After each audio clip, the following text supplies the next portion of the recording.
Well, Shiv Arur got that right just at a time when the country was introduced to what a Rafale jet really was. Shiv, from then to now, this has indeed become a reality. The Rafale jets, the first batch of these 5 jets are going to be landing any time from now. A water salute that they will receive. And in days to come, they will be formally inducted into the Army, the Air Force. It's going to be adding that kind of strength, that might, a statement that's going to be sent out across the world.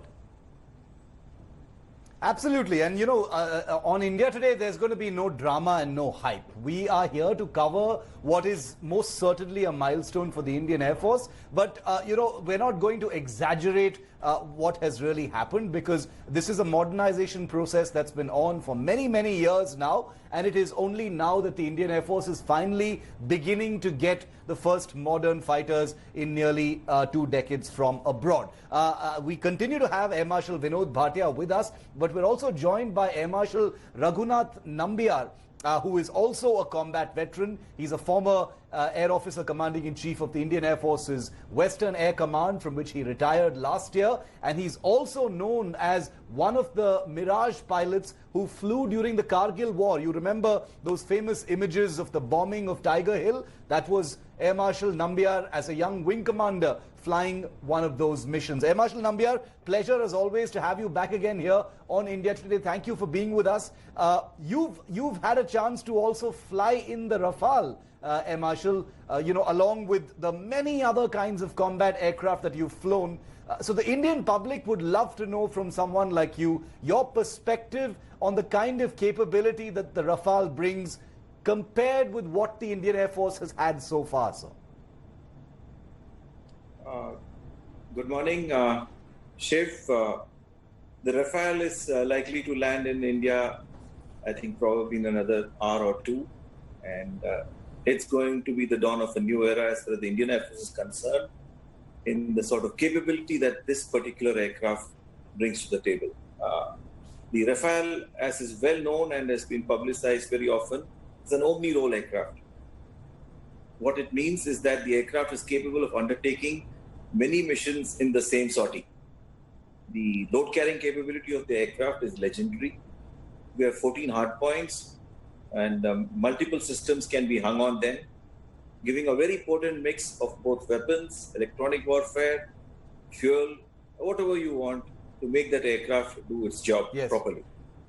The cockpit is so well integrated, and the pilot aircraft interface, the switches, the displays, all of them are so beautifully engineered that it makes such a complex task of carrying out multiple missions in the same sortie seamlessly possible. And that, I think, is something which the Rafale gets to the Indian Air Force for the first time. Air Marshal, you've flown the Rafale as well. You've been a Mirage pilot, but you've flown, many, many other kinds of fighters as well. What was your flight in the Rafale like? I know it was a brief flight, of just about an hour and a half, but what was that experience like, and what kind of perspective did you get on that fighter while you flew in it, sir? I had an opportunity to fly the Rafale about 2 years ago on the 20th of September 2018.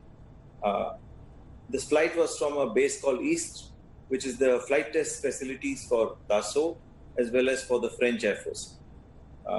Unfortunately, East doesn't have a flight simulator. Therefore, a very comprehensive briefing was carried out both on the ground in the briefing room as well as in the cockpit.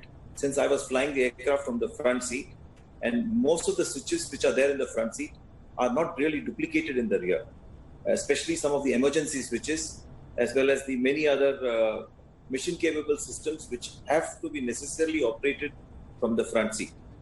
To that extent, my briefing was very comprehensive, and the aircraft was studied in detail by me the previous evening as well as that early morning.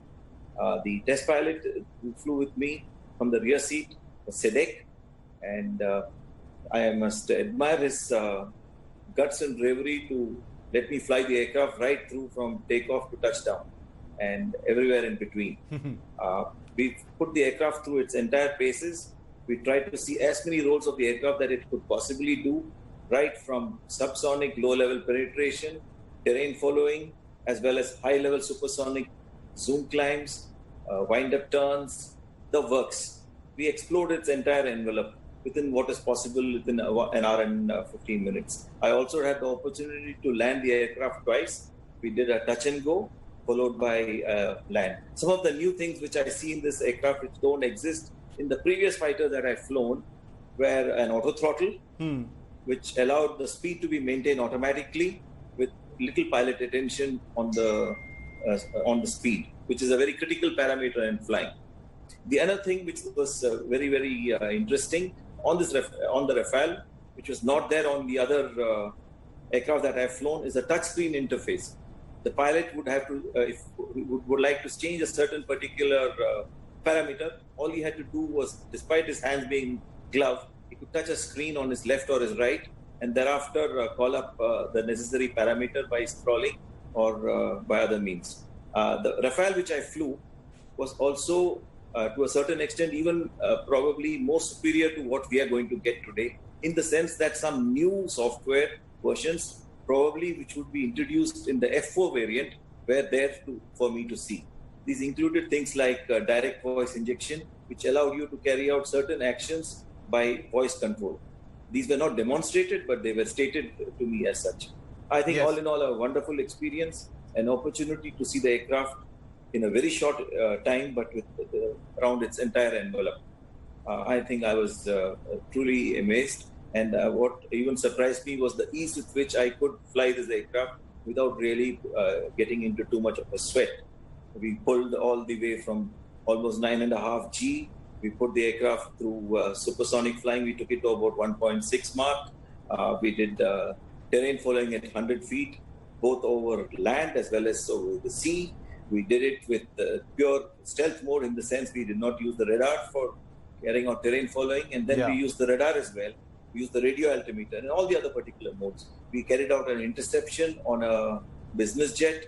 We used our equipment on board, that is the front sector optronics, the FSO, what is called, which allows you to look up to 50 kilometers away and even pick up the tail number of the aircraft that you are intercepting. This is a day capability which is existing on the particular Rafale model which we flew. The Rafales which come to India will have an IR capability which will allow us to do the same thing even at night. So I think in every which way, our Rafales are going to be welcome additions to 17th Squadron, to Air Force Station Ambala, to the Indian Air Force, to Western Air Command, and to India.